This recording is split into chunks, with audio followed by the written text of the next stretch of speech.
justice for Jesus made. That was awesome, you guys. All right. It was awesome. Now, I don't know about you, but I am a Harry Potter fan. And I thought it only appropriate to begin this time with recounting a moment in Harry Potter's life. So we need to go back to Harry Potter and the Order of the Phoenix.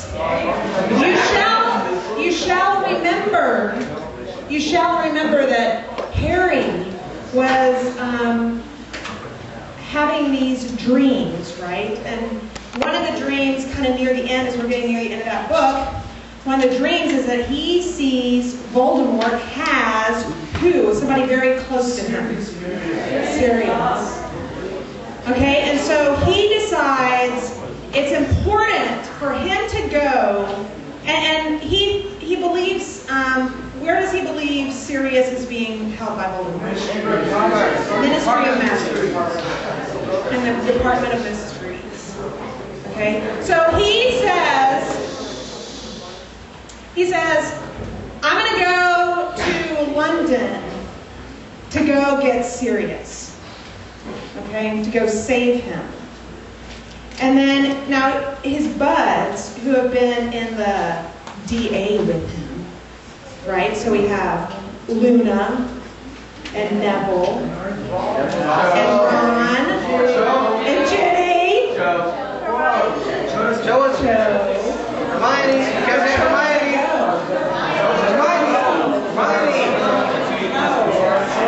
and then Ron and Hermione. They say, what do they say to Ron in no uncertain terms?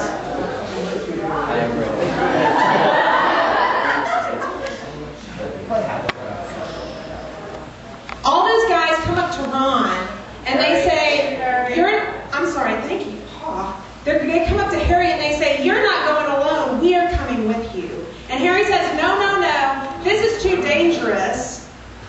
This is too dangerous. You need to stay here. I need to go.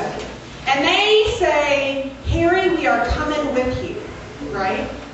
And so we fast forward to all of them. They're in that, I can't remember what it was called. Is it called like the Hall of Prophecies or something like that, where all those prophecies are held? They're in the middle of the Hall of Prophecies. And they go to the exact spot where Harry is seen in the dream that Voldemort has Sirius, and guess what? You know, we all know he ain't there. It was a trick. Dun, dun, dun. So all of them are in the middle of this dark hall, and then all of a sudden, who should show up but some of those Death Eaters? So here they are. Here they are surrounded. Boy, we are just a chatty group this morning, aren't we?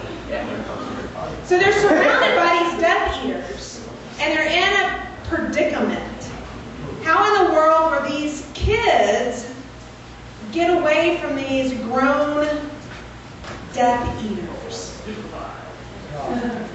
So Harry knows that there's only one way for them to get out of it, and that is if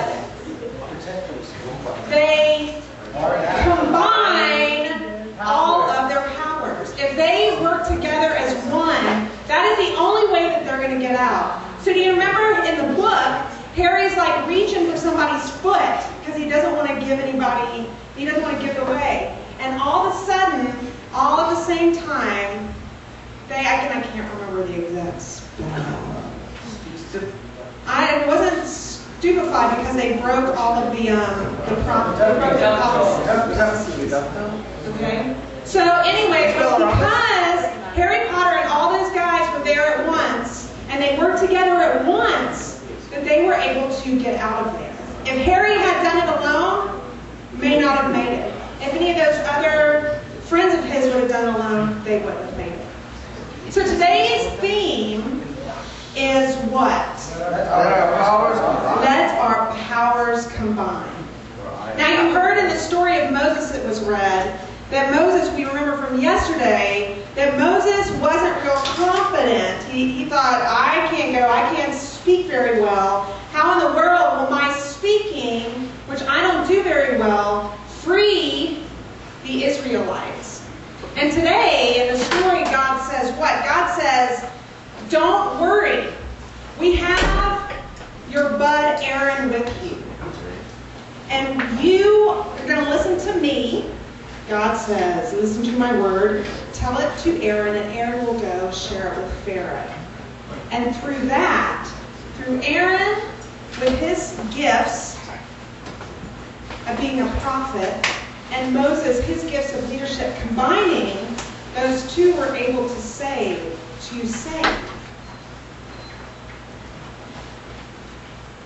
But, did you hear who the third body in the story was that is essential to Moses freeing the Israelites?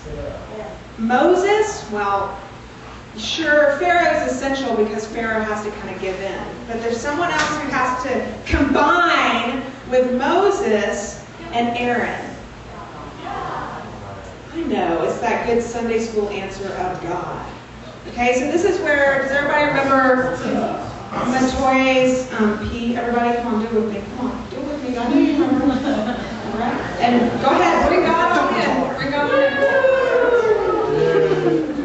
It's only when God was working with Moses and Aaron that the Israelites would indeed be free. Okay, so today is all about us joining all of our powers with God and God's power. And then amazing things can happen. Okay, I have a clip I want to show you from the Fantastic Four.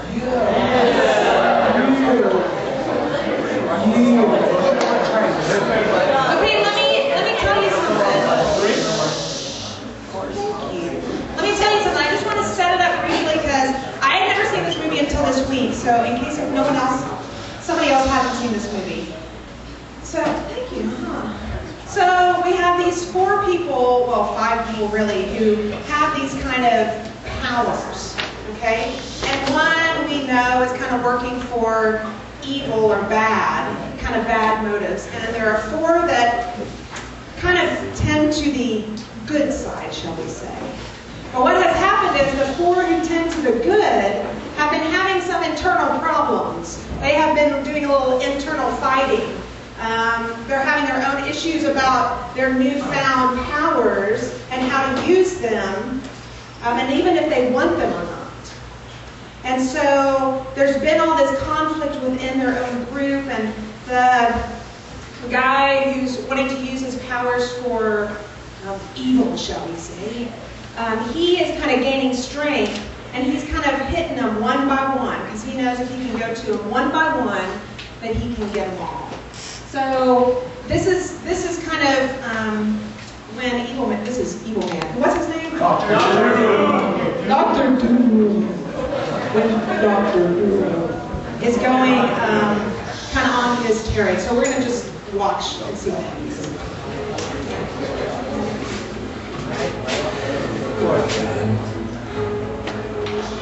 I can't let you do that. Read. I'll be right with you.